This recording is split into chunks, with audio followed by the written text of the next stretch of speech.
Her bookstore was crumbling. She was falsely accused of arson, and a ruthless developer had claimed her home. But then she stumbled upon a secret that put her directly in the path of Giovanni Moretti, a man whispered to be a ghost. He didn't just save her failing business. He owned the developer, marking her as his. Now trapped in his opulent, dangerous world, she wonders, is she truly safe or merely a pawn in his brutal game? The scent of aging paper, a rich, earthy tapestry woven with hints of vanilla and forgotten coffee, clung to Alara Thorne like a second skin. It was long past closing time at the dusty pages, her grandmother's legacy, her sanctuary, and as of late, her relentless tormentor.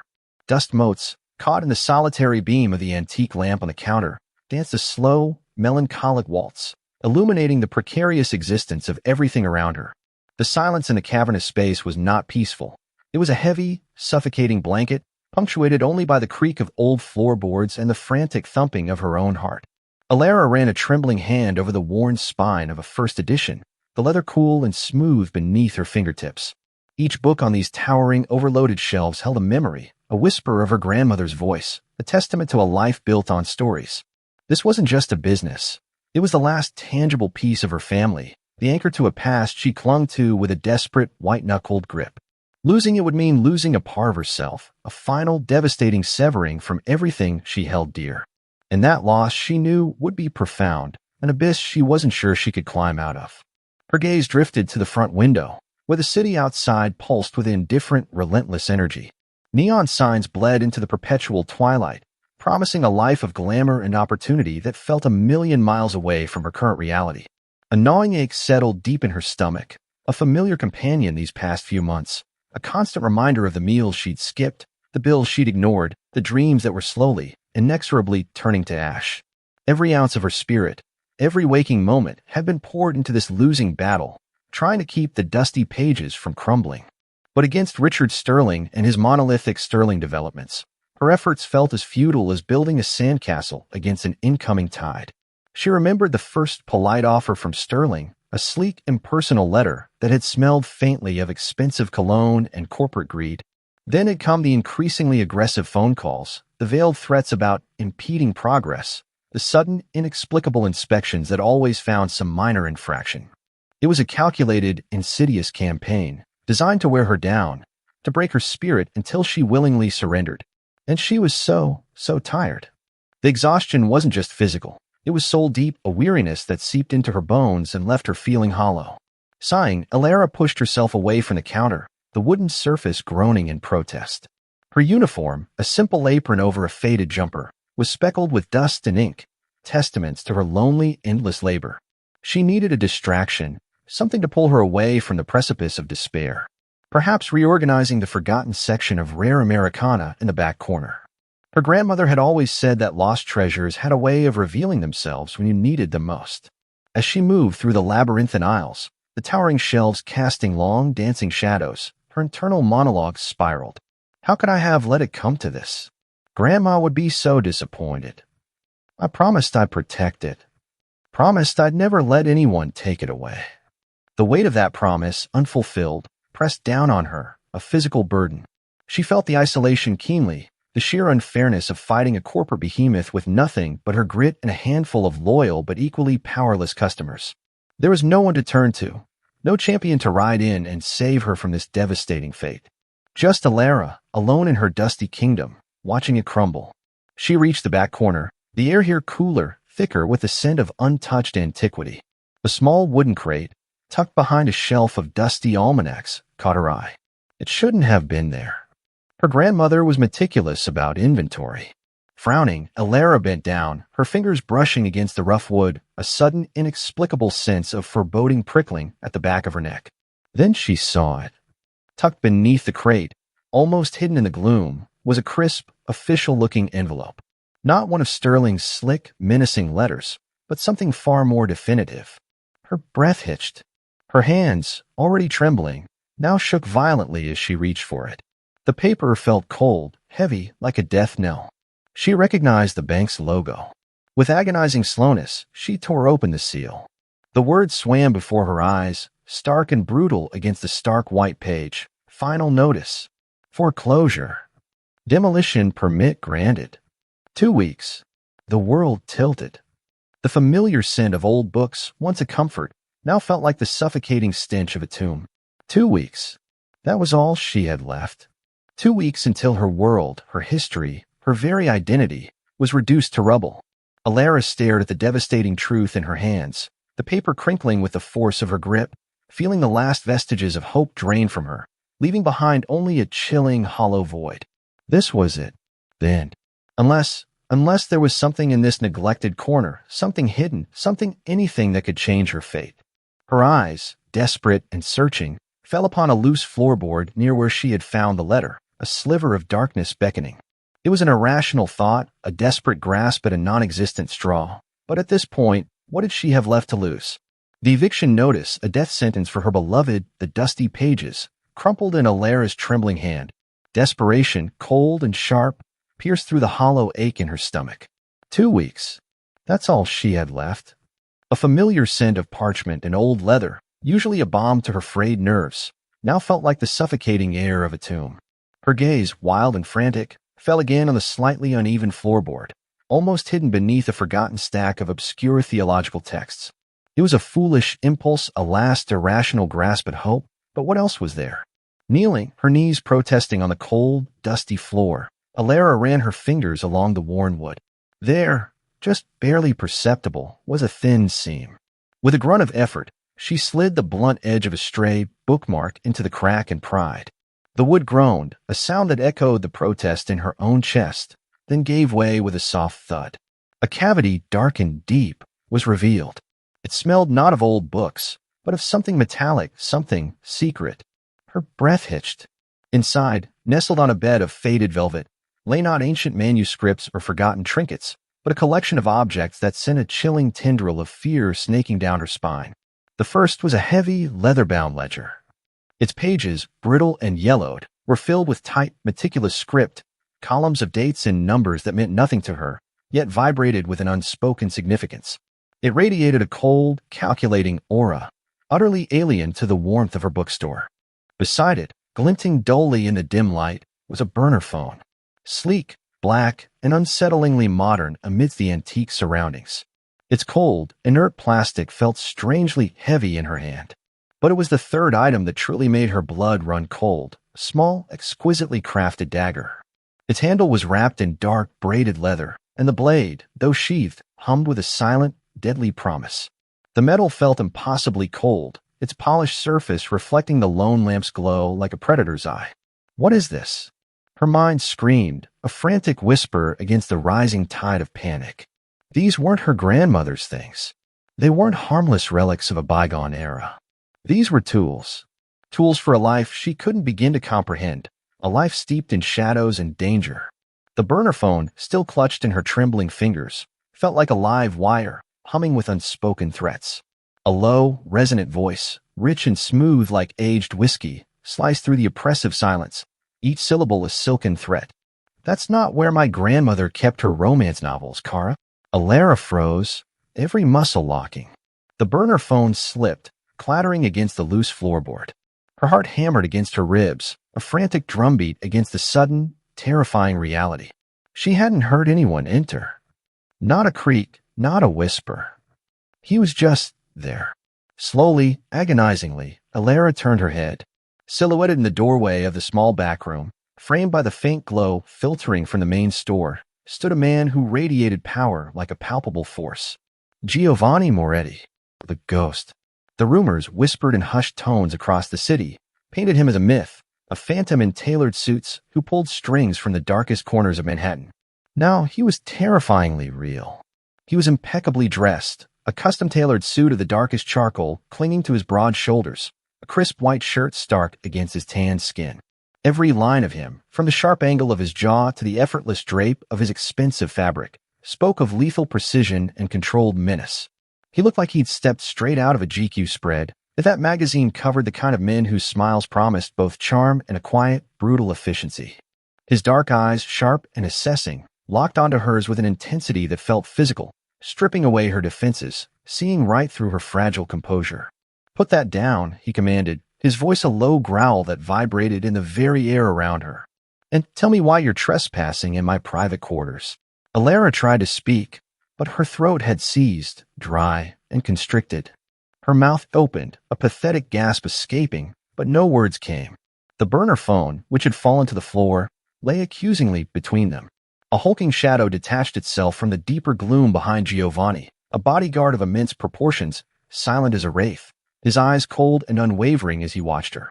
The subtle shift in the air, the sudden amplified sense of being utterly outmatched, was crushing. Giovanni took a slow, deliberate step into the room, his expensive leather shoes making no sound on the worn floorboards. The air crackled with a dangerous energy, thick and suffocating. He wasn't just a man. He was a force, a storm. And Alara, clutching her hands to her chest, felt like a leaf caught in its path. His gaze swept over the open compartment, lingering on the ledger and the glint of the dagger, then returned to her face, a flicker of something unreadable annoyance, surprise, dangerous curiosity. In their depths, he knew. He knew exactly what she had found. And she knew, with a certainty that turned her blood to ice, that she was in profound, undeniable danger. I didn't know. Alara finally managed, her voice a reedy whisper, barely audible in the sudden, crushing silence. I swear, I didn't know this was here. I was looking for something else. My bookstore, it's being taken away. I thought maybe. Her words trailed off, pathetic and desperate, under the weight of his unyielding stare. Giovanni simply watched her, his expression unreadable, a stone statue of power and menace. The air thrummed with unspoken threats, with the raw, untamed danger he embodied.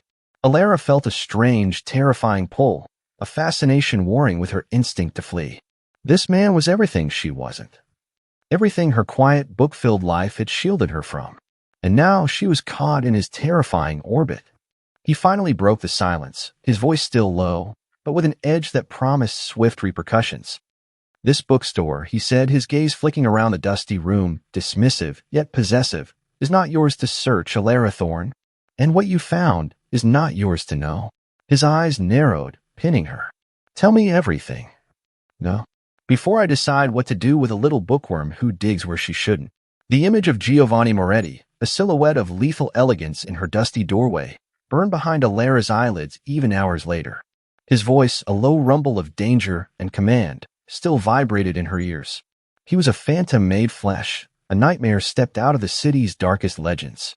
And he had warned her to stay silent, to forget what she'd found, threatened her. But also, with a chillingly casual air, offered a solution to her impending ruin.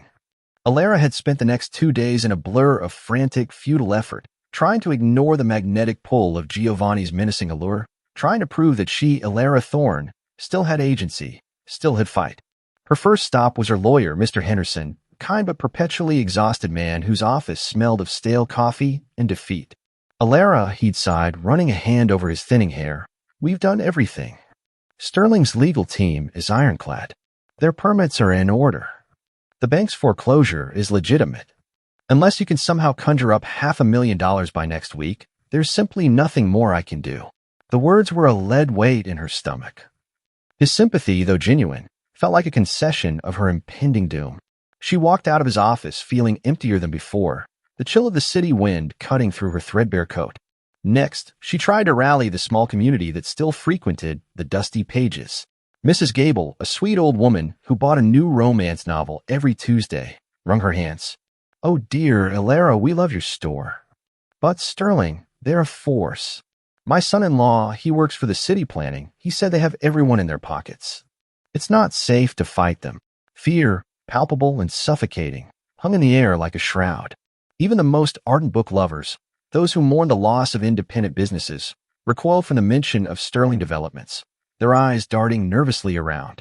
Alara watched their hesitant retreats, the pity in their eyes a fresh, stinging wound. She couldn't blame them. Sterling's reach was long, their reputation ruthless. Her final desperate attempt was a direct appeal to the city council, a last-ditch effort to expose Sterling's predatory tactics.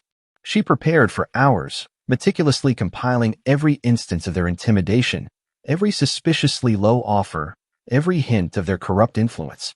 But when she arrived, she was met with cold smiles and polite indifference.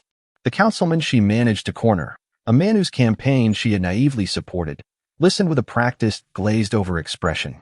"A shame, Miss Thorne," he'd said, his eyes already scanning the room for someone more important. "But progress, you see. Inevitable." His words, devoid of genuine concern, were a stark reminder of her utter insignificance in their world. The air in the opulent city hall, usually a symbol of hope, suddenly felt stale and suffocating. She was invisible. She was powerless. Defeated, she returned to her bookstore that evening, the rain a cold, persistent drizzle against the window panes.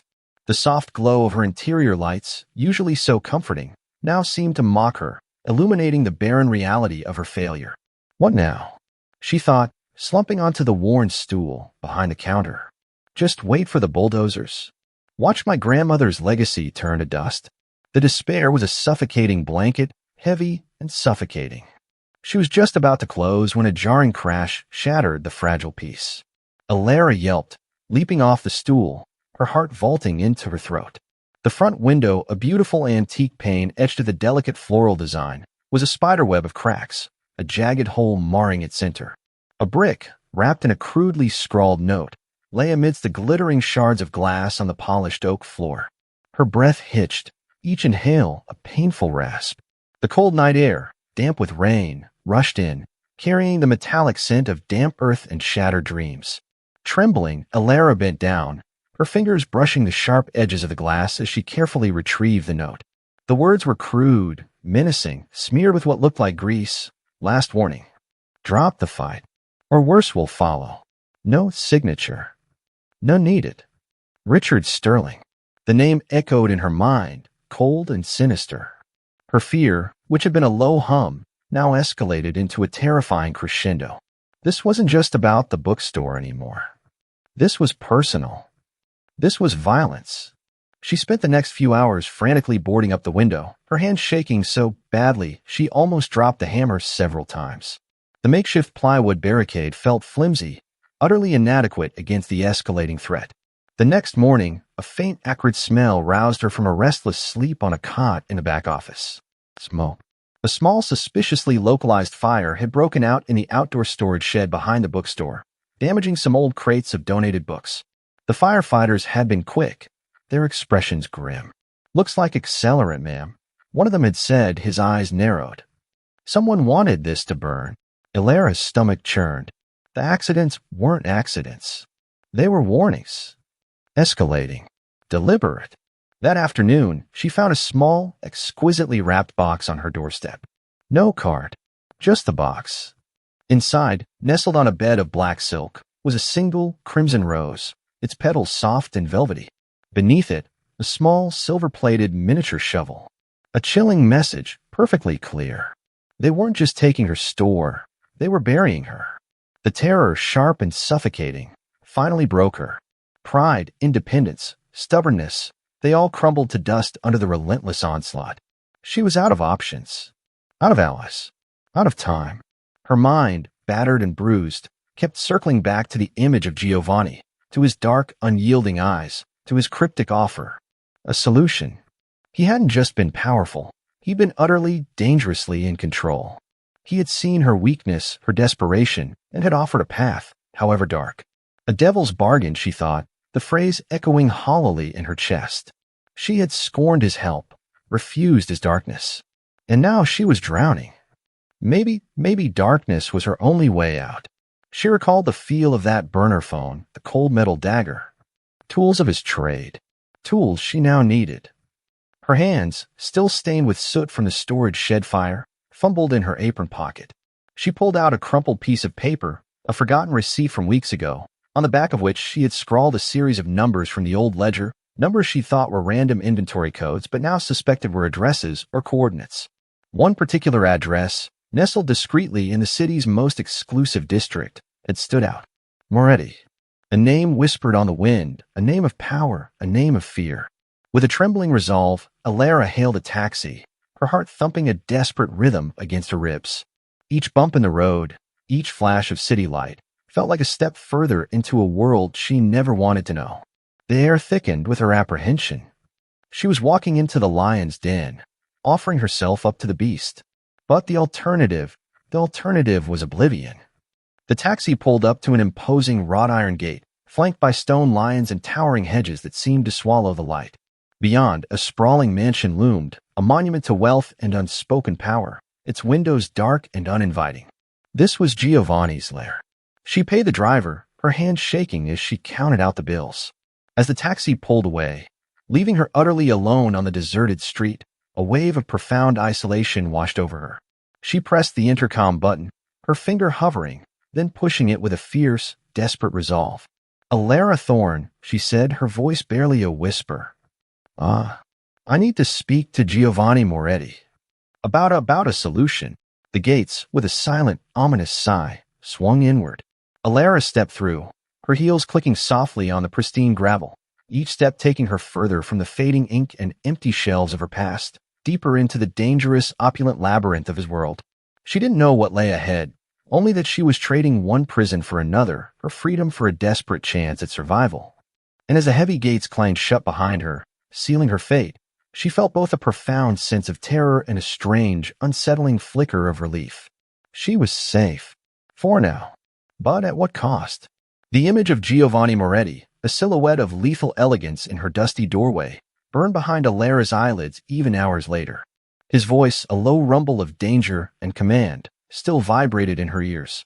He was a phantom made flesh, a nightmare stepped out of the city's darkest legends. And he had warned her to stay silent, to forget what she'd found, threatened her, but also, with a chillingly casual air, offered a solution to her impending ruin. Alara had spent the next 2 days in a blur of frantic, futile effort, trying to ignore the magnetic pull of Giovanni's menacing allure, trying to prove that she, Alara Thorne, still had agency, still had fight. Her first stop was her lawyer, Mr. Henderson, a kind but perpetually exhausted man whose office smelled of stale coffee and defeat. The worn armchair she sank into offered no comfort, its springs groaning a silent protest as heavy as her own heart. "Alara," he'd sighed, running a hand over his thinning hair, a gesture of profound weariness. "We've done everything. Sterling's legal team is ironclad. Their permits are in order. The bank's foreclosure is legitimate. Unless you can somehow conjure up $500,000 by next week, there's simply nothing more I can do." The words were a lead weight in her stomach, heavy and cold. His sympathy, though genuine, felt like a concession of her impending doom, a gentle pat in the head to a child facing an insurmountable giant. She walked out of his office feeling emptier than before, the chill of the city wind cutting through her threadbare coat, each gust feeling like a personal affront. Next, she tried to rally the small community that still frequented the dusty pages. Mrs. Gable, a sweet old woman who bought a new romance novel every Tuesday, wrung her hands. Her eyes, usually sparkling with life, were clouded with fear. "Oh dear, Alara, we love your store. But Sterling, they're a force. My son-in-law, he works for the city planning. He said they have everyone in their pockets. It's not safe to fight them." Fear, palpable and suffocating, hung in the air like a shroud. Even the most ardent book lovers, those who mourn the loss of independent businesses, recoiled from the mention of Sterling developments, their eyes darting nervously around as if expecting corporate enforcer to materialize from the shadows. Alara watched their hesitant retreats, the pity in their eyes a fresh, stinging wound. She couldn't blame them. Sterling's reach was long, their reputation ruthless. They were just trying to survive, too. Her final desperate attempt was a direct appeal to the city council, a last-ditch effort to expose Sterling's predatory tactics. She prepared for hours, fueled by weak coffee and sheer adrenaline, meticulously compiling every instance of their intimidation, every suspiciously low offer, every hint of their corrupt influence. But when she arrived, she was met with cold smiles and polite indifference, a sea of polished shoes and empty promises. The councilman she managed to corner, a man whose campaign she had naively supported, listened with a practiced, glazed-over expression. His cologne, sharp and cloying, made her slightly nauseous. "A shame, Miss Thorne," he'd said, his eyes already scanning the room for someone more important, someone with actual power. "But progress, you see. Inevitable." His words, devoid of genuine concern, were a stark reminder of her utter insignificance in their world. The air in the opulent city hall, usually a symbol of democratic hope, suddenly felt stale and suffocating. She was invisible. She was powerless. Defeated, she returned to her bookstore that evening, the rain a cold, persistent drizzle against the window panes, blurring the harsh city lights into indistinct smudges. The soft glow of her interior lights, usually so comforting, now seemed to mock her, illuminating the barren reality of her failure. What now? She thought, slumping onto the worn stool behind a counter, the exhaustion seeping into her very bones. Just wait for the bulldozers. Watch my grandmother's legacy turn to dust. The despair was a suffocating blanket, heavy and merciless, pressing down on her chest until breathing felt like a monumental effort. She was just about to close, her fingers numb as she counted the meager day's earnings, when a jarring crash shattered the fragile peace. Alara yelped, leaping off the stool, her heart vaulting into her throat and thundering against her ribs. The front window, a beautiful antique pane etched to the delicate floral design, was a spiderweb of cracks, a jagged hole marring its center. A brick, wrapped in a crudely scrawled note, lay amidst the glittering shards of glass on the polished oak floor. Her breath hitched, each inhale a painful rasp. The cold night air, damp with rain, rushed in through the gaping wound, carrying the metallic scent of damp earth and shattered dreams. Trembling, Alara bent down, her fingers brushing the sharp edges of the glass as she carefully retrieved the note. The words were crude, menacing, smeared with what looked like grease. Last warning. Drop the fight, or worse will follow. No signature. None needed. Richard Sterling. The name echoed in her mind, cold and sinister, a predator's growl. Her fear, which had been a low hum, now escalated into a terrifying crescendo. This wasn't just about the bookstore anymore. This was personal. This was violence. She spent the next few hours frantically boarding up the window, her hands shaking so badly she almost dropped the hammer several times, the metallic clang echoing eerily in the empty store. The makeshift plywood barricade felt flimsy, utterly inadequate against the escalating threat. She knew deep down that it wouldn't be enough. The next morning, a faint acrid smell, like burnt sugar and chemicals, roused her from a restless sleep on a cot in the back office. Smoke. A small, suspiciously localized fire had broken out in the outdoor storage shed behind the bookstore, damaging some old crates of donated books. The firefighters had been quick, their expressions grim. "Looks like accelerant, ma'am," one of them had said, his eyes narrowed, scrutinizing her. Someone wanted this to burn. Alara's stomach churned. The accidents weren't accidents. They were warnings. Escalating. Deliberate. The message was clear. Give up or lose everything, including your life. That afternoon, she found a small, exquisitely wrapped box on her doorstep. No card, just the box. Her hands, still smelling faintly of smoke and desperation, fumbled with the delicate ribbon. Inside, nestled on a bed of black silk, was a single crimson rose, its petals soft and velvety, a stark contrast to the violence she felt. Beneath it, a small, silver-plated miniature shovel. A chilling message, perfectly clear, sent a fresh wave of terror through her. They weren't just taking her store, they were burying her. The terror, sharp and suffocating, finally broke her. Pride, independence, stubbornness, they all crumbled to dust under the relentless onslaught. She was out of options, out of allies, out of time. Her mind, battered and bruised, kept circling back to the image of Giovanni, to his dark, unyielding eyes, to his cryptic offer. A solution. He hadn't just been powerful, he'd been utterly, dangerously in control. He had seen her weakness, her desperation, and had offered a path, however dark. A devil's bargain, she thought, the phrase echoing hollowly in her chest. She had scorned his help, refused his darkness. And now she was drowning. Maybe darkness was her only way out. She recalled the feel of that burner phone, the cold metal dagger. Tools of his trade. Tools she now, terrifyingly, felt she needed. Her hands, still stained with soot from the storage shed fire, fumbled in her apron pocket. She pulled out a crumpled piece of paper, a forgotten receipt from weeks ago, on the back of which she had scrawled a series of numbers from the old ledger, numbers she thought were random inventory codes but now suspected were addresses or coordinates. One particular address, nestled discreetly in the city's most exclusive district, had stood out. Moretti. A name whispered on the wind, a name of power, a name of fear. A name that now felt like her last, desperate prayer.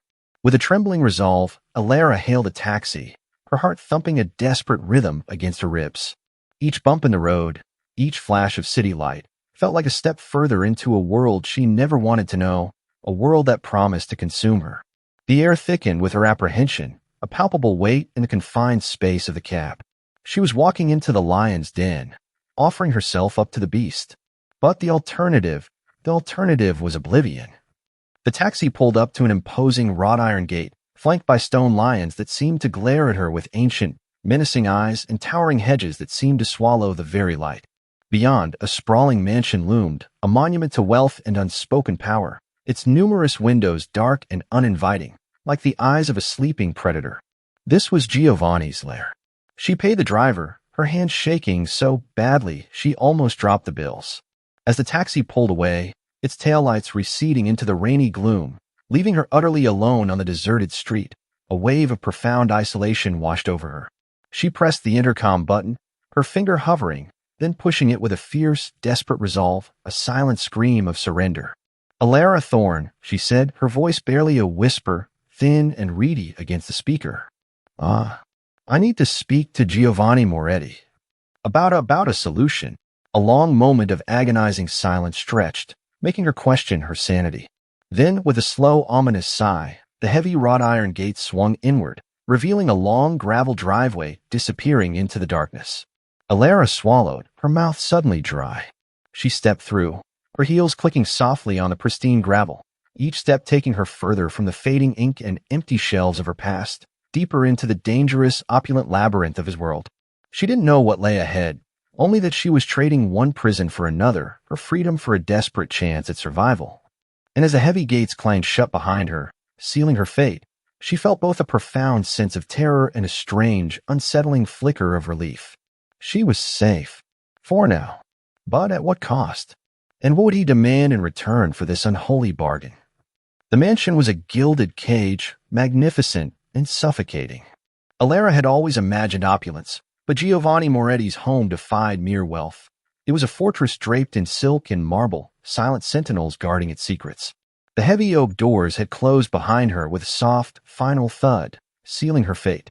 A stern-faced man named Marco, his presence as solid and unyielding as granite, had led her through hushed corridors, past walls adorned with priceless art and gleaming antique furniture. The air itself felt thick with unspoken history, with power, with secrets. It smelled of expensive wood polish, faint cigar smoke, and a metallic, almost imperceptible tang of something dangerous, like static electricity before a storm. Her room, a suite, really was larger than her entire bookstore. Cream silks, dark mahogany, and a king-size bed swallowed her fragile form. The bathroom alone was a sanctuary of polished stone and shimmering fixtures. Yet, despite the undeniable luxury, Alara felt profoundly alone, profoundly controlled. Her old clothes had been whisked away, replaced by a selection of designer loungewear laid out by an invisible hand. Her old life, her dusty pages, her autonomy, all seemed to belong to a different lifetime. "Your schedule will be provided daily, Miss Thorne," Marco had informed her, his voice devoid of warmth, his eyes missing nothing. "You are free to use the library, the indoor pool, the gardens. However, you are not permitted beyond the main gates without Mr. Moretti's direct authorization. Your phone will be provided, but all calls are monitored for your safety. A security detail will always be present." My safety, Alara thought, a bitter taste in her mouth.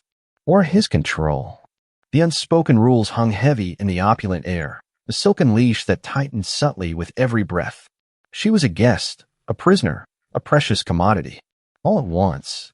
The thought was disorienting, confusing. She resented it with every fiber of her fiercely independent spirit, yet a part of her, a frightened, exhausted part, also felt a flicker of something unsettlingly close to relief. For the first time in months, the crushing weight of impending doom had lifted, replaced by a new, more ambiguous burden. Her days settled into a strange rhythm. Mornings, she would wake in an impossibly soft bed, disoriented by the silence, the lack of city noise. Breakfast would appear as if by magic. Fresh fruit, perfectly brewed coffee, delicate pastries. And with it, a copy of the morning paper, often with a subtly highlighted article about sterling developments, their stock plummeting, their projects mysteriously stalled. Giovanni's silent, ruthless work, always in motion, even when he was absent. He appeared infrequently, usually in the late evenings. His presence was always a visceral shock, a sudden intensification of the air itself. He moved through the mansion like its undisputed king, his his dark suits and even darker eyes commanding respect or fear from everyone he encountered. Alara found herself a reluctant audience to this silent ballet of power. One evening, she was in the sprawling library, a haven of ancient leather and polished wood, when he found her. She was perched on a rolling ladder, reaching for a particularly worn copy of Wuthering Heights, a comfort read from her youth. The scent of his cologne, dark, subtle, and dangerously masculine, preceded him. Still reaching for escape, Alara? His voice, a low rumble, sent a shiver down her spine. He stood at the foot of the ladder, his hands tucked into his pockets, his gaze intense, possessive. Alara nearly lost her footing, gripping the ladder tightly. Some habits are hard to break, Mr. Moretti. She descended, her heart thumping, acutely aware of his height, his sheer physical presence so close to her. Giovanni, he corrected, his eyes never leaving hers. And some habits, like being stubborn to a fault, seem to follow you no matter the setting. She bristled. Perhaps I prefer my own stubbornness to yours. A slow, dangerous smile touched his lips, a flash of white in the darkness of his face. It didn't reach his eyes, which remained sharp, calculating. Perhaps. Yet, here you are under my roof. He gestured to the vast library. Not bad, I think, for a temporary arrangement. It's overwhelming, she admitted, glancing around the room. But it's not the dusty pages. The ache for her bookstore, for its familiar chaos and warmth, was a constant throb beneath the surface of her new, luxurious existence. He watched her for a long moment, a flicker of something unreadable in his gaze. I understand. Here. He reached behind him, pulling a slim, leather-bound volume from a hidden compartment within a bookshelf. It was a first edition of Leaves of Grass, a poet her grandmother had adored, a book Alara had only ever seen in pictures. Your grandmother mentioned it once a long time ago. Said it was her prized possession. I thought you might appreciate it. Alara stared at the book, then at him, her confusion warring with a strange, burgeoning warmth. He remembered. Her grandmother. Such a small, intimate detail. How could he have known? And why? This ruthless, dangerous man, remembering such a tender memory? It chipped away at her carefully constructed walls, leaving her vulnerable. How did you know? She whispered, her voice thick with emotion. I pay attention, Alara, to things that matter. His gaze lingered on her face, a silent, weighty communication passing between them. Then, with a subtle shift, he picked up a steaming cup from a nearby side table and held it out to her. Earl Grey. 2 sugars, a splash of cream. Just how you used to make it for your grandmother. I recall you often took it the same way. Her breath hitched. The tea. Her grandmother's tea. Her tea. He had noticed such an insignificant detail from her past, a life she thought he saw as beneath him. It wasn't just attention. It was observation. It was care. A dangerous, intoxicating kind of care, cloaked in silent commands and impenetrable power. A blush crept up her neck. You remembered. I remember everything that touches my world, Alara. And now you are a part of it. His voice was low, possessive, a velvet-wrapped threat. The words were a declaration, not a question. She took the cup, her fingers brushing his for a fleeting second. The contact sent a jolt of unexpected heat through her, startling her with its intensity. His skin was warm, firm. The tea was perfect. Too perfect. It disarmed her, confused her. She was supposed to fear him, to resent him. Yet in these small, unexpected gestures, she found herself intrigued, drawn in by the very darkness she should flee. They stood in comfortable silence for a while, the scent of old books and expensive cologne mingling in the air. Alara sipped her tea, occasionally glancing at him. He wasn't overtly watching her, but she felt his awareness, a constant hum of his presence. His eyes, when they did meet hers, held a depth she couldn't fathom, a silent language of power and something else, something that hinted at a loneliness as vast as her own. Are you comfortable here? He asked, breaking the silence, his voice softer than she'd ever heard it. As comfortable as one can be in a gilded cage, she retorted, unable to resist the bite. A faint smile, more genuine this time, touched his lips. A cage, perhaps, but a safe one, Alara. No one touches what is mine. Not while I draw breath. His gaze hardened, losing its brief softness, becoming pure, unadulterated possessiveness. And you, Kara, are very much mine now. Alara felt her breath catch, the tea suddenly scalding her tongue.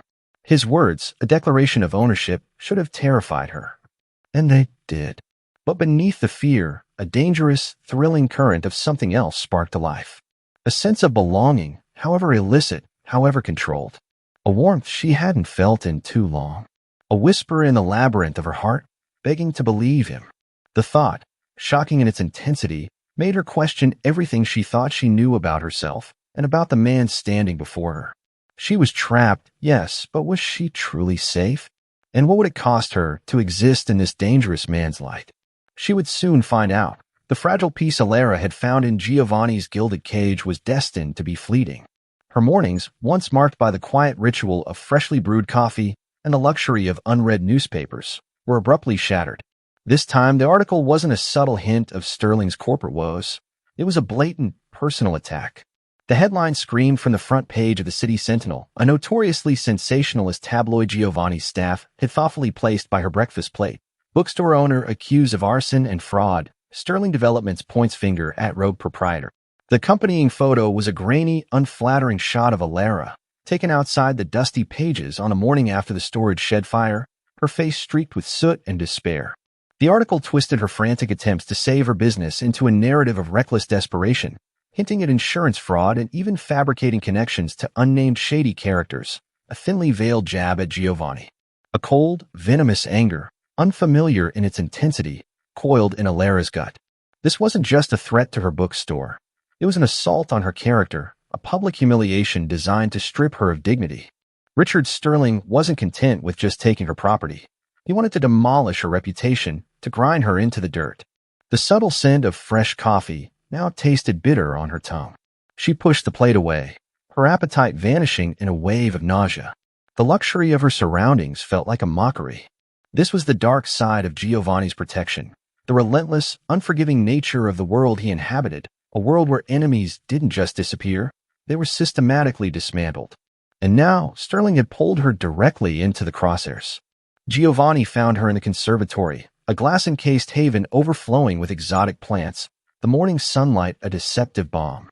Alara stood rigid, the newspaper clutched in her white-knuckled fist, its pages rustling with her furious trembling. "You saw the paper," she stated, her voice tight with suppressed rage. He merely nodded, his expression unreadable, eyes as dark and impenetrable as polished obsidian. Sterling's last gasp, a desperate attempt to discredit you before the demolition.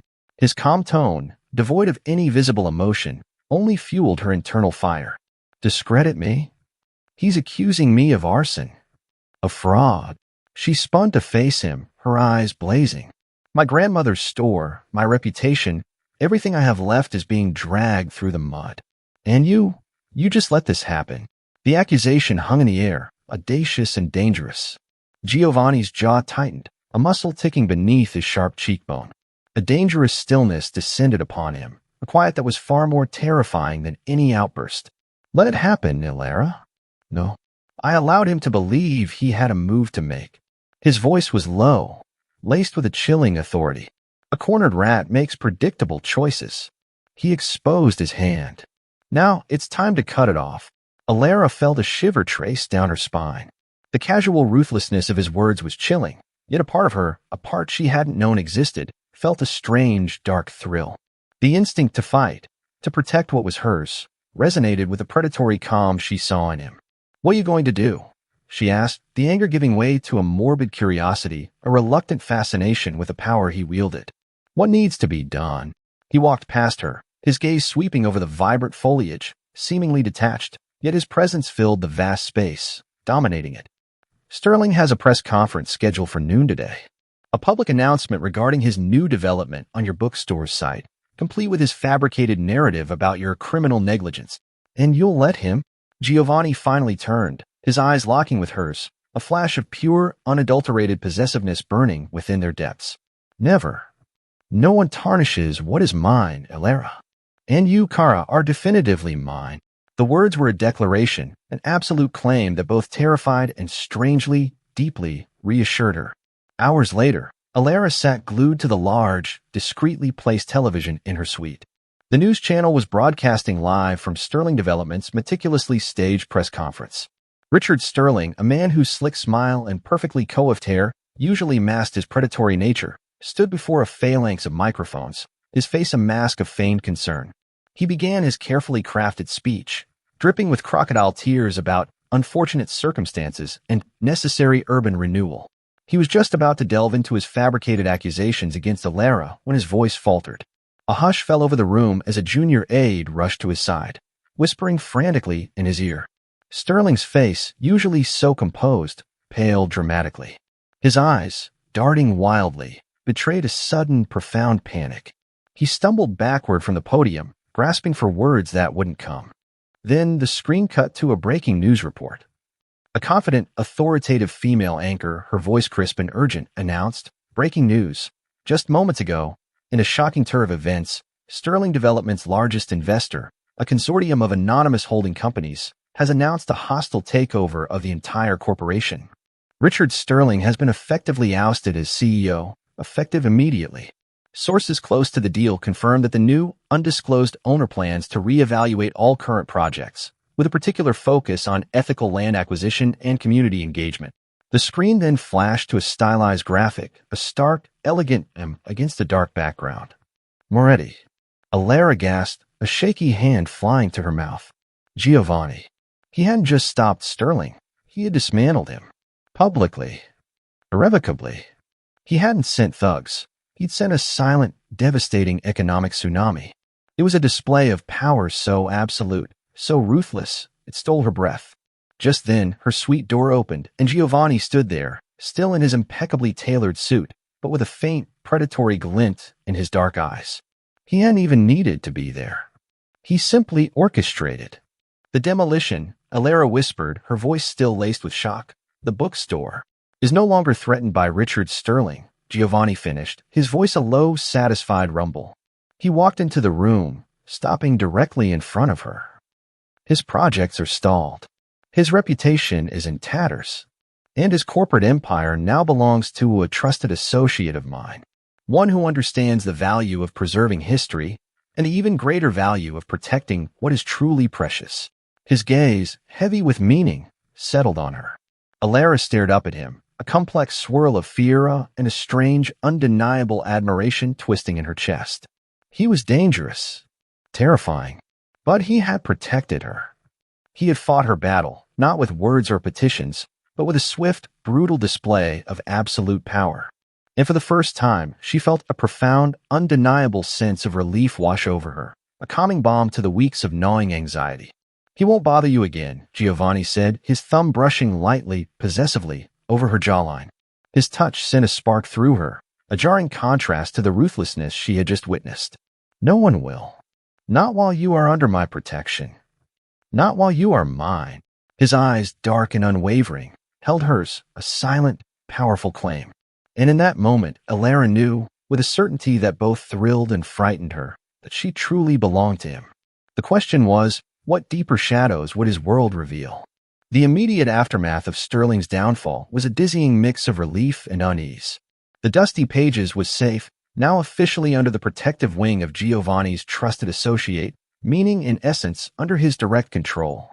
Renovations began swiftly, respectfully preserving the store's historic charm while modernizing its infrastructure. Alara found herself a consultant on her own life, a queen in a kingdom she hadn't built, but now was implicitly ruled by. Yet the question of Giovanni's true nature, of the man beneath the ruthlessly effective Mafia boss, gnawed at her. One unusually warm evening, Alara found herself drawn to the mansion's vast, opulent study.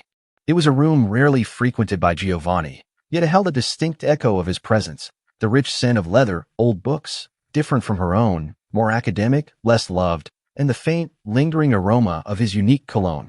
She ran her fingers over the spine of a leather-bound tome, a rare first edition of Machiavelli's The Prince, its cover cool and smooth. This was his world, stark and unyielding. As if summoned by her thoughts, Giovanni entered, his presence a silent force that filled the room. He wore a dark silk robe over tailored trousers, a rare glimpse of him outside his usual armored suits. The sight of his loosened collar, the slight vulnerability of his bare forearms, sent a surprising tremor through Alara. "Lost, Alara?" His voice was softer tonight, a low hum that somehow resonated deeply within her. "Just trying to understand," she admitted, turning to face him. The desk between them, dark and polished, felt like a silent barrier. How a man who loves such history can wield such destruction. He walked to the large bay window, staring out at the manicured gardens bathed in moonlight. The silence stretched, thick with unspoken thoughts. There's a difference between loving history and being trapped by it, he finally said, his voice distant, raw. My father, he loved this city. Loved it with a ferocity that bordered on madness. But he was also a man of honor, by his own twisted code. He believed in loyalty above all else. And he was betrayed. Illyra's breath hitched. This was new. This wasn't the impenetrable Mafia boss. This was a man haunted. Betrayed how? She dared to ask, stepping a little closer. He turned, his dark eyes meeting hers, a raw vulnerability flickering in their depths before he masked it. By his own blood. By someone he trusted to watch his back, who instead carved out a piece of his empire for themselves, leaving him exposed. It taught me a lesson, Illyra. Trust is a luxury I cannot afford. Loyalty must be earned, and disloyalty punished with absolute finality. The words were cold, but the undercurrent of pain was undeniable. She saw the scar, not physical, but etched deep into his soul, a wound that had shaped his entire being. That's why you built these walls, she whispered, gesturing vaguely around the fortified mansion. Walls, he corrected, his gaze sweeping over her, possessive and intense, are for protection. For what is valuable. For what is mine. He paused, stepping closer, closing the distance that felt like miles. My world, it's a dangerous place. I learned early that sentimentality is a weakness. Love, it makes you vulnerable. It makes you a target. He stopped mere inches from her, his scent, musk, power, and a hint of something uniquely him, enveloping her. The air crackled with a palpable tension, a silent communication of unspoken desires. And yet, Illyra countered, her voice barely audible. You saved my bookstore. You saved me. You could have just let Sterling win. Let me disappear. A muscle in his jaw clenched. You found what was mine. You stumbled into my past, Illyra. And in doing so, you became a part of my present. My responsibility. His thumb, rough yet gentle, traced the curve of her jaw. When you walked through those gates, you crossed a line. And once you cross my line, there's no going back. You belong. His touch sent a jolt of electricity through her, a dizzying mix of fear and an intoxicating rush. Her independent spirit screamed in protest, but her body, her very soul, leaned into the warmth of his presence, drawn by the raw honesty of his pain, the fierce intensity of his protection. He wasn't just a force. He was a man, burdened by a brutal past, fiercely loyal to his own code. I used to read stories, fairy tales. Illyra confessed, the words tumbling out, exposing her own hidden vulnerabilities. Always imagine a knight in shining armor. Never a ghost in a tailored suit. A small, hesitant smile touched her lips. Never someone who saw through all my desperation and still offered a hand. A ghost of a smile, genuine and utterly captivating, softened Giovanni's severe features. Fairy tales are for children, Kara. This is real. Ugly, but real. His eyes held hers, a silent, powerful question. Are you afraid? Terrified, she admitted, her voice a whisper. But also curious. About the man behind the ghost. He leaned in, his breath warm on her lips, the scent of him intoxicating. Curiosity can be a dangerous thing, Illyra. It can lead you into places you never imagined. His gaze dropped to her mouth, lingering there for a long, charged moment. And it can trap you there forever. The unspoken promise, the veiled threat, was a seduction she found herself, dangerously, unable to resist. The air thickened with anticipation, a silent tension humming between them, waiting for the inevitable spark. But just as she thought he would close the distance, a sharp, insistent buzz from the forgotten burner phone on the desk broke the spell. Giovanni straightened, the mask of the Mafia boss falling back into place, his eyes hardening. The moment of raw intimacy shattered, leaving Illyra breathless and longing for what might have been. He picked up the phone, his expression turning to stone, his back to her. A cold premonition snaked through her heart. Something was terribly wrong. The burner phone call had been short, sharp, and left Giovanni a formidable statue of rage. He had barked orders into the device, his voice a low, dangerous rumble of Italian, before turning to Illyra, his face a mask of controlled fury. Security breach. Minor. Nothing you need to worry about. But his eyes, dark and turbulent, told a different story. The fragile intimacy they had shared moments before evaporated, replaced by a chilling distance. He was Giovanni Moretti, the ghost, once more. Over the next few days, a subtle chill settled between them. Giovanni was even more withdrawn, his hours away from the mansion extending deep into the night. When he was present, his gaze was often distant, preoccupied, burdened by unseen anxieties.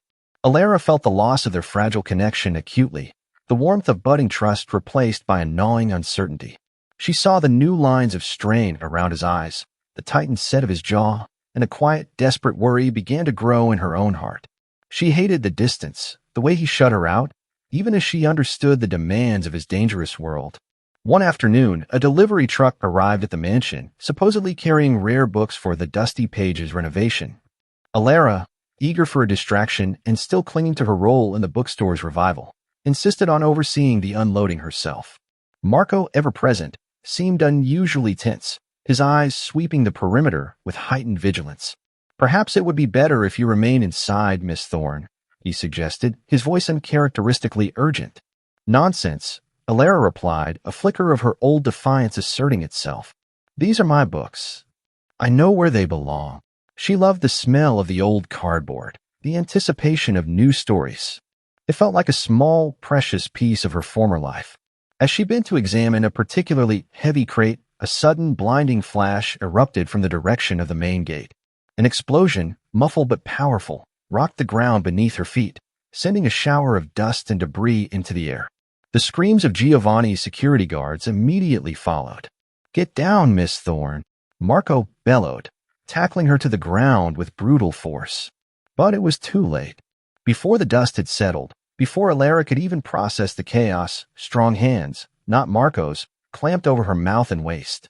A rough, calloused palm pressed against her lips, stifling her terrified scream. The metallic tang of unwashed skin filled her nostrils, a stark contrast to Giovanni's subtle cologne. A harsh whisper rasped in her ear, chilling her to the bone. "No sudden moves, little bookworm, or your story ends right here." She thrashed, fighting with a surge of desperate adrenaline, but the grip was iron tight. Marco, still dazed from the explosion, was grappling with two other assailants, his face contorted in a silent snarl of rage. He saw her, his eyes wide with horror, a desperate lunge failing as he was overwhelmed. The last thing Alara saw before a black bag was roughly pulled over her head, plunging her into suffocating darkness, was the terrified desperation in Marco's eyes and the glint of a familiar silver-plated miniature shovel clutched in the hand of one of her captors. Richard Sterling. He hadn't just found an accomplice, he had orchestrated this with terrifying precision. The world dissolved into a sickening lurch of motion, the muffled roar of an engine, the stifling heat of the bag, the terrifying realization that she was completely, utterly at their mercy. She tried to scream, to kick, to bite, but her efforts were met with a crushing pressure that stole her breath and left her dizzy with fear. The smell of exhaust fumes and cheap disinfectant made her stomach churn. Meanwhile, Giovanni arrived at the mansion minutes later, the screech of tires echoing his internal fury. The report of the explosion, Alara's disappearance, had hit him like a physical blow. His face was a thundercloud, his eyes blazing with a savage, cold rage that promised absolute devastation. Marco, bruised and bleeding, met him at the shattered gates, his face etched with guilt and terror. "Boss, Miss Thorne, she's gone. They took her. It was a diversion." Someone inside. Marco's voice cracked, choked with the horror of his failure. Giovanni didn't speak. He didn't need to. The air around him shimmered with a dangerous, palpable energy. He saw the shattered window in the conservatory, the chaotic footprints, the fresh blood on the pristine gravel. He saw the empty space where Alara should have been. The silence that had fallen upon the mansion was deafening, the absence of her presence a gaping wound in his soul. My fault. The thought ripped through him, raw and brutal. He had pushed her away, allowed the distance to grow, believing he was protecting her by keeping his own dark world separate. He had been a fool. His coldness, his stubborn refusal to fully let her in, had created the very vulnerability they had exploited. He should have kept her closer. Never let her out of his sight. Never let his guard down. Never trusted anyone. He slammed his fist against a stone pillar, the impact echoing ominously. The weight of his guilt was crushing, suffocating. He had promised her safety, promised her sanctuary. And now his beloved bookworm, his fragile peace, was lost to the shadows, caught in a trap meant for him. Find them, Giovanni growled, his voice a low, deadly rumble that vibrated with barely contained violence. His eyes, now burning with a singular, terrifying purpose, swept over his men, who stood rigid, awaiting orders. Every single one of them. And bring her back, unharmed, or I will burn this city to the ground. His gaze settled on Marco, a silent, terrible promise. Someone betrayed me, Marco. Someone led them to her. Find him. Make him tell you everything. Then make him wish he had never been born. The weight of Alara's fate, the terrible despair of her absence, settled like a crushing stone in his chest. He would tear apart heaven and hell to find her, and any man who stood in his way would regret it with his last agonizing breath. The city became Giovanni's hunting ground. He moved with the precision of a predator, his every action a calculated strike, fueled by a rage so profound it threatened to unravel the very fabric of his meticulously controlled existence. The betrayal, the audacity of taking Alara, had awakened a monster he usually kept caged. His mansion, once a bastion of quiet power, now thrummed with a frenetic, deadly energy. Maps were spread across mahogany tables, glowing screens displayed satellite feeds, and a dozen phones rang incessantly, each call a new lead, a new piece of the terrifying puzzle. Every warehouse, every abandoned building, every single rat Sterling has ever chewed a bone with. Giovanni's voice was a low snarl, directed at Marco, who stood with a bruised but determined face. I want their names, their addresses, their last known movements, and I want the name of the traitor who let them in. Marco, his eyes still haunted by the image of Alara's terrified face, nodded grimly. We have a lead on the truck, boss. Traced it to a ghost company, but the route indicates an old dockside warehouse in the industrial zone. It's Sterling's usual playground for unsavory business. Giovanni's knuckles whitened as he gripped the edge of the table. Good. Prep the team. No witnesses. No survivors. Just Alara. His gaze, usually cold and analytical, was now a burning inferno, reflecting the fires of hell he was prepared to unleash. The guilt of pushing her away, of his own calculated distance, fueled this savage rage. He had sworn to protect her, to keep her safe within his gilded cage. And he had failed. The thought was a festering wound, deepening his resolve to make those responsible pay a price beyond imagination. Meanwhile, Alara's world was a torturous kaleidoscope of smells, sounds, and agonizing fear.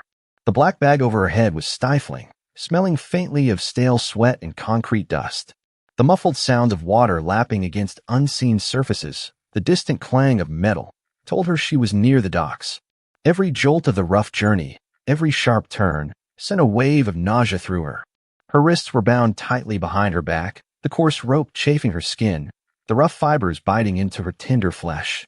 She heard voices, rough and guttural, sometimes speaking in clipped, harsh English, sometimes in a language she didn't recognize. Richard Sterling's voice, smug and chillingly familiar, cut through the oppressive darkness. The little bookworm thought she could fight me. Thought she could hide behind her Mafia dog. Foolish girl. Now, Giovanni Moretti will see what happens when you cross Richard Sterling. His laugh was a mocking, grating sound that sent fresh waves of terror through Alara. He wasn't just doing this for revenge. He was doing it to send a message. And she was the message. A pawn in a game she never asked to play. Hours stretched into an eternity. Her muscles ached, cramped from the unnatural position. Her mouth was dry, her throat raw from suppressed screams, and her head throbbed with a dull, persistent pain. Despair, thick and suffocating, threatened to consume her, whispering insidious promises of surrender. Is this it? Is this how it ends? She thought of her grandmother, of the dusty pages, of Giovanni's dark eyes, his unexpected kindness, his possessive touch. A spark of defiance, however small, ignited within her, a flickering ember in the encroaching darkness. She wouldn't break. She couldn't. Suddenly, the warehouse doors exploded inward. The sound was deafening, a violent symphony of splintering wood and shattering metal. A blinding floodlight pierced the darkness of her hood, temporarily searing her eyes even through the fabric. Gunfire erupted, sharp and percussive, rattling through her very bones, making her teeth ache. Shouts, screams, the frantic scramble of men. The air filled with the acrid scent of gunpowder and burning rubber, stinging her nostrils, making her cough. Alara flinched, instinctively curling into a ball, her body rigid with intense fear. She heard the sickening thud of bodies falling, the choked cries of men, the guttural roar of a battle, a symphony of destruction. This wasn't a rescue. It was an invasion. A takedown of brutal, terrifying efficiency, leaving a trail of broken bodies in its wake.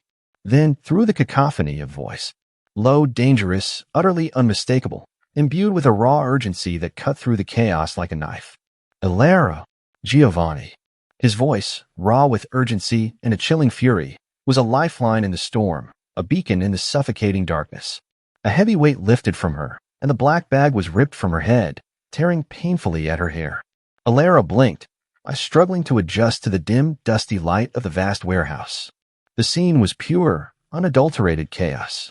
Men in black suits, Giovanni's men, moved with swift, deadly precision, clearing the room. Sterling's thugs lay sprawled, broken, defeated. And there he was, Giovanni. He stood over her, a dark avenging angel, his eyes burning with a mixture of savage rage and fierce protection. His custom suit was pristine, yet a thin line of blood trickled from his temple, a testament to the brutal exchange. A silenced pistol was gripped in his hand, held with unnerving ease, its dark metal glinting menacingly. He looked like a creature unleashed from the deepest hell, yet his gaze, when it met hers, was soft, agonizingly tender, a stark contrast to the violence he had just orchestrated. Alara, he breathed, kneeling instantly, his hand cupping her face, his thumb brushing away a tear she hadn't realized was falling.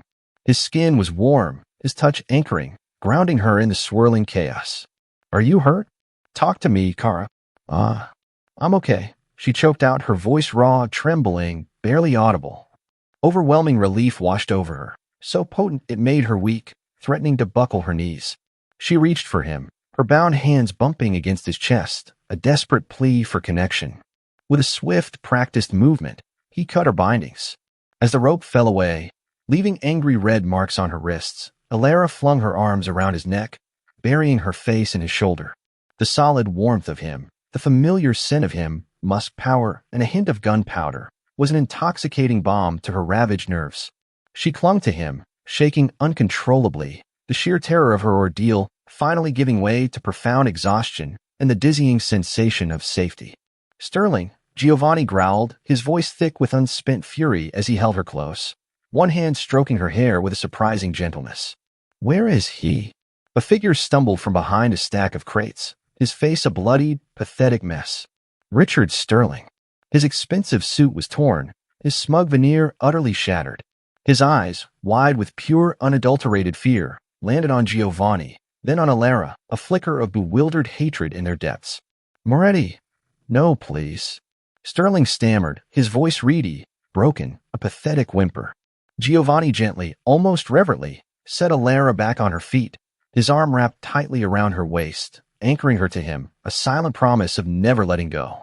His other hand slowly, deliberately, pulled out a different pistol, one with a gleaming, silver-plated barrel. It looked like a trophy, a symbol. "You dared to touch what is mine, Sterling." Giovanni's voice was deadly calm, a chilling contrast to the blazing fury in his eyes. "You laid hands on her.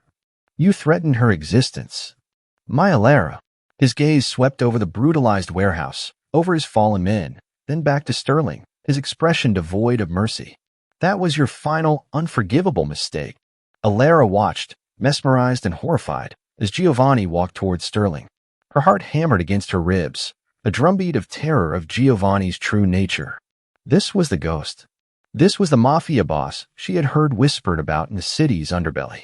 He was a force of nature, a terrifying embodiment of vengeance unleashed. "You tried to bury her," Giovanni said, his voice dropping to a whisper that somehow carried through the cavernous space, chilling the very air. "So you will understand what it means to be buried." He produced the miniature silver shovel, the very one Sterling had sent to Alara. "A small gift from me to you." He pressed it into Sterling's shaking hand, then with a powerful, casual kick, sent him sprawling to his knees in the grime, landing with a sickening crunch. "No, Moretti, please." Sterling whimpered, actual tears streaming down his bloodied face, mingling with the dust and grime. Giovanni merely smiled, a slow, chilling curve of his lips that promised utter annihilation. You see, Sterling, I own this city. Every corner, every shadow. And I own what's in it. You dared to forget that. You dared to think a bookworm, my bookworm, was expendable. Alara watched as Giovanni raised the pistol. The air crackled with finality, a suffocating tension that seemed to stretch time itself. She felt a surge of adrenaline, a profound sense of overwhelming relief that was over, that he was safe, that she was safe. But also a visceral recoil from the raw, unbridled brutality of the man she had allowed herself to trust, to lean on. A single muffled shot echoed through the warehouse, absorbed by the vast space, a stark punctuation mark on the violent tableau. Sterling crumpled, a lifeless heap on the grimy floor. Giovanni holstered his weapon, his gaze, cold and uncompromising, sweeping over his men. Clean this up. Leave no trace. Then he turned back to Alara, his eyes softening as he reached for her, pulling her close, burying her face in his chest. It's over, Kara. You're safe. You're finally safe. His arms, strong and possessive, wrapped around her, a fierce, protective embrace that claimed her completely. Alara clung to him, shaking, the lingering smell of gunpowder, his cologne, and the terrifying reality of his world now inextricably mingled with the profound triumph of her survival. She was safe, yes. But the cost, she knew, had been immense. The journey back to the mansion was a blur. Alara remembered clinging to Giovanni in the back of his armored SUV, the rhythmic rumble of the engine a strange counterpoint to the frantic pounding of her heart. His touch, firm and possessive, was a constant anchor, a silent promise of protection, a physical manifestation of his claim. She was safe. She was alive. But the image of Richard Sterling, broken and pleading, followed by the deafening finality of the gunshot, played on a loop behind her eyes, an indelible stain on her soul. Back in her suite, the opulent luxury now felt jarringly out of place, a silent testament to the two worlds she now straddled. Giovanni hadn't left her side. He had personally overseen the treatment of her chafed wrists, his large hands surprisingly gentle as he applied antiseptic and bandages. The sharp scent of disinfectant, stark and clinical, mingled with his powerful cologne, a duality that perfectly encapsulated him, healer and destroyer, protector and predator. You're shaking, he observed, his voice a low, rough murmur, his thumb tracing the faint tremor in her hand, as if trying to absorb her fear. Ah, I saw him, Alara whispered, her voice hoarse, raw, still tight with lingering terror. Sterling, you killed him. The words, stark and accusing, hung in the air between them, a fragile bridge between their two starkly different realities. Giovanni's face, etched with fatigue and residual fury, remained impassive, a mask of stone. His eyes, however, held a depth she hadn't seen before, a grim acceptance, a weary understanding of the burden he carried. He tried to take you. He threatened your life. There was no other way. His grip tightened on her hand, a silent warning, a definitive statement. In my world, Alara, such actions have consequences. Absolute consequences. Alara pulled her hand away gently, a small act of reclaiming her autonomy, and sat up on the edge of the plush bed. The mattress, impossibly soft, dipped beneath her. The conflicting emotions raged within her. The profound gratitude for her life, for his ruthless efficiency that had saved her, warring with the sheer terror of witnessing such primal violence. This was the man she had felt drawn to, the man who had shown her tenderness with a rare book and perfect tea. And he was also this architect of death. Is that how it always is? She asked, her gaze searching his, desperate for an answer, for some clarity in the encroaching darkness of his world. Is that the solution you offer? Death. He sighed, a deep, weary sound that spoke of burdens she couldn't fathom, of countless decisions made in the shadows. He moved to sit beside her, the mattress dipping slightly under his weight. His presence was a solid, undeniable force, a gravitational pull she couldn't escape. It is how it must be, sometimes. For those who refused to understand any other language, Sterling was a parasite. He would have kept coming. For me, for what he thought he deserved. And for you, Alara, because you became collateral. My collateral. And no one harms what is mine. His voice, though still firm, held a vulnerability she hadn't anticipated, a hint of the man who bore deep scars, not just on his soul, but perhaps on his very being. And the traitor? She asked, remembering Marco's desperate face, the glint of the tiny shovel. The one who let them in? Giovanni's eyes hardened, a flash of merciless ice replacing their momentary softness. He has been dealt with. The betrayal was internal. A small worm in the foundation. It has been excised. He offered no further details, but the implication was chillingly clear, sending a fresh shiver down Alara's spine. Justice, in his world, was swift and absolute. Alara shivered, wrapping her arms around herself, the silk of her robe a flimsy barrier against the cold reality. Your world, it's so dark. So bloody. He reached out, his hand gently cupping her chin, forcing her to look at him, to truly see him. His touch was warm, comforting, a stark contrast to the violence he had just unleashed. It is. I never pretended it wasn't. I told you, love makes you vulnerable. It creates targets, but it also gives you something worth fighting for, worth destroying for. His thumb stroked her cheek, a tenderness that belied the harshness of his words, a gesture of profound, undeniable affection. You are my vulnerability, Alara, but you are also my strength, my peace. Her heart ached, torn between fear and an undeniable, powerful surge of love. This complicated, dangerous man had saved her. He had claimed her, and in doing, he had irrevocably entwined their lives. She could not deny the safety she felt in his arms, the fierce protection that encompassed her, a fortress against all outside harm.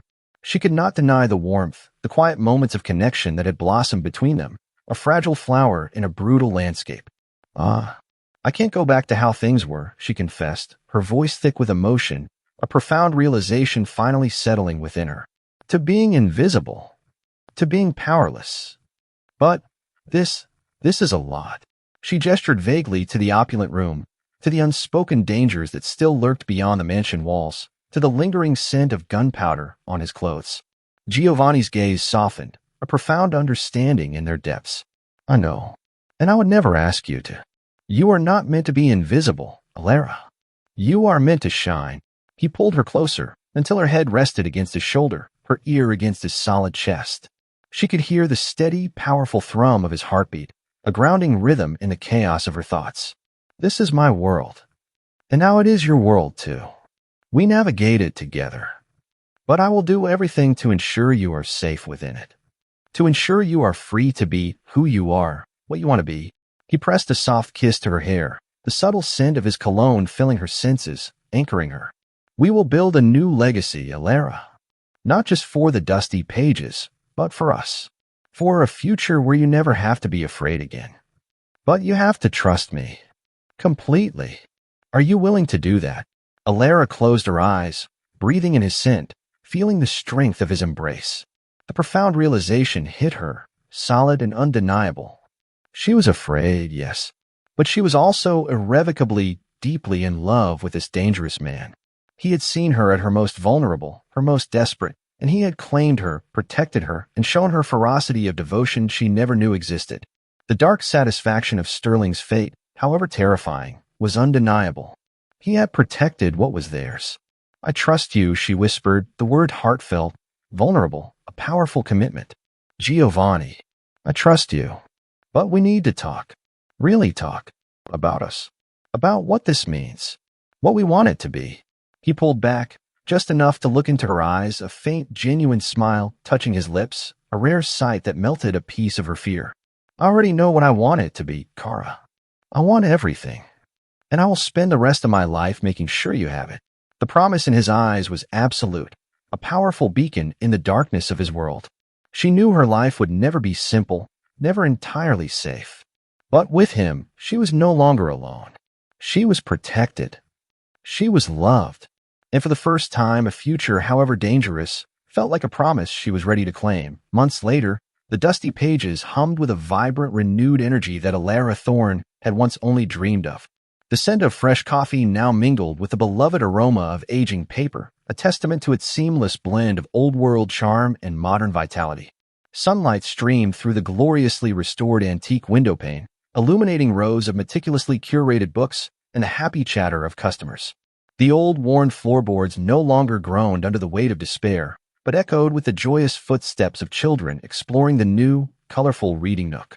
It was thriving, a beacon of literary refuge in the heart of the city, a living, breathing testament to Alara's resilience and undeniably to Giovanni's silent, formidable intervention.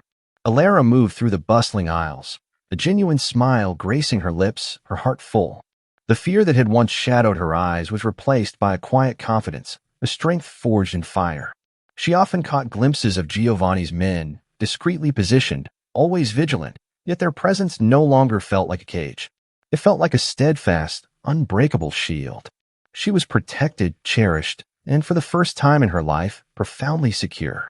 Their relationship had solidified into an unbreakable bond, forged in the crucible of fear and violence.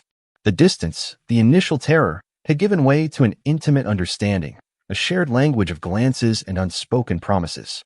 Giovanni was still the ghost, still the powerful mafia boss who moved in the city's darkest circles. But with Alara, he was different, softer, more open. The subtle changes were evident in his choices, his priorities. He often found her in the evenings, after the bookstore had closed and the city's hum began to soften. Tonight, he leaned against the newly polished counter, watching her tidy a stack of bestsellers. His dark suit was immaculate, his presence a powerful anchor in the peaceful quiet. The low light caught the glint in his eyes, a depth she now knew intimately. The latest reports from Sterling Developments, he began, his voice a low rumble. The new CEO, Mr. Rossi, is proving to be exceptionally ethical. All illegal land acquisitions are being reversed. Public relations are improving. Alara smiled, knowing full well who Mr. Rossi truly answered to. So, your trusted associate is doing well? A rare, genuine smile touched Giovanni's lips, a flash of pure warmth that never failed to make her breath catch. He understands the importance of clean business, of building, not destroying, especially in a city that is ours. His gaze, heavy with meaning, swept over the bookstore, then settled back on her. It is a different path, one I find myself increasingly inclined to follow. Alara walked around the counter, stopping in front of him, her hand instinctively reaching for his, her fingers intertwining with his strong, warm ones. Because of me? She asked, her voice soft, vulnerable. His thumb stroked her skin, a slow, deliberate caress that sent shivers of pleasure through her. Because of us, Kara. Because you showed me that there is more to own than territory, more to protect than power. You showed me a different kind of strength, different kind of future. His eyes held hers, a profound commitment blazing in their depths. A future where the legacy we build is one of light, not just shadows. The words hung in the air, heavy with unspoken promises, with the weight of all they had endured, all they had become. Alara's heart swelled with a quiet, overwhelming joy. This was it. This was the peace she had unknowingly longed for, the belonging she had yearned for, found in the most dangerous, most unexpected of places. Giovanni reached into his inner jacket pocket, a subtle movement that still carried the effortless grace of a man accustomed to concealed weapons, but this time he pulled out a small velvet box. Her breath hitched, her eyes widening, her heart hammering against her ribs with a fierce, hopeful rhythm. He opened the box, revealing a ring that stole her breath. A single, magnificent emerald, cut in a deep, radiant cushion, was flanked by two brilliant, sparkling diamonds. It shimmered with an inner fire, a vivid green that reminded her of the ancient forests in her grandmother's fairy tales, a world away from the concrete jungle. Alara Thorne, he began, his voice low, rough with emotion, his dark eyes never leaving hers. You walked into my life with ink on your hands and defiance in your eyes. You made me question everything I believed. You made me want things I thought were impossible. A family, a future, a life where I don't have to look over my shoulder because I'm looking at you instead. He knelt before her, a powerful man humbled by a love he never anticipated. Will you do me the profound honor of becoming my wife? Will you let me spend every single day proving that I am worthy of the light you bring to my dark world? Will you make my forever ours? Tears, hot and sweet, streamed down Alara's face, blurring his magnificent form. This was not a fairy tale night. He was better. He was real. He was dangerous, protective, and utterly, irrevocably hers. Yes, she whispered, her voice choked with emotion. Oh, Giovanni, yes. 1,000 times, yes. He rose, pulling her into his arms, crushing her against his chest in an embrace that spoke of relief, possession, and an enduring passion. His lips claimed hers in a deep, searing kiss that left her breathless, tasting of triumph and everlasting promise. When he finally pulled back, he slid the emerald ring onto her finger. It fit perfectly, a dazzling symbol of their unique, unbreakable bond. It's beautiful, she whispered, admiring the ring, a constant reminder of the emerald dress and the night he chose her. It's just the beginning, Giovanni murmured, his lips brushing her temple, his arms tightening around her. We will build our home, Alara. A home filled with new books and laughter and the pitter-patter of little feet. He looked out into the bustling bookstore, a rare soft wonder in his eyes. A life legitimate. For them. For us. Alara leaned into his warmth, feeling the steady beat of his heart against her ear. The city outside still held its shadows, its dangers. Giovanni's world, in its deepest sense, would never be entirely free of them. But now she faced them with him, not as a helpless bookworm, but as an equal, a partner, a strength he chose. She was no longer just a maid, no longer just a struggling bookstore owner. She was Alara Moretti, and with him, she was ready for their forever. Isn't it profound how the greatest strengths often emerge from our deepest vulnerabilities? Alara, once lost in fading ink and crumbling dreams, found that her true value wasn't in what she owned, but in the unwavering heart she carried. And Giovanni, the ghost, scarred by betrayal, discovered that even the darkest soul can be healed by a fierce, undeniable love. Their story reminds us that our past wounds don't define our worth. Instead, they can become the very foundation for a future brighter than we ever dared to imagine, especially when someone truly sees and fiercely protects the light within us. If Alara and Giovanni's journey echoed a truth in your own heart today, a belief that you too deserve to be seen, saved, and cherished, please let that resonance be felt. Tap the like button, subscribe to join our community of believers in fierce, healing love, and in the comments below, share your affirmation, I am worthy, or love redeems everything. Together, let's prove that even in the darkest shadows, love always finds a way to write its forever story.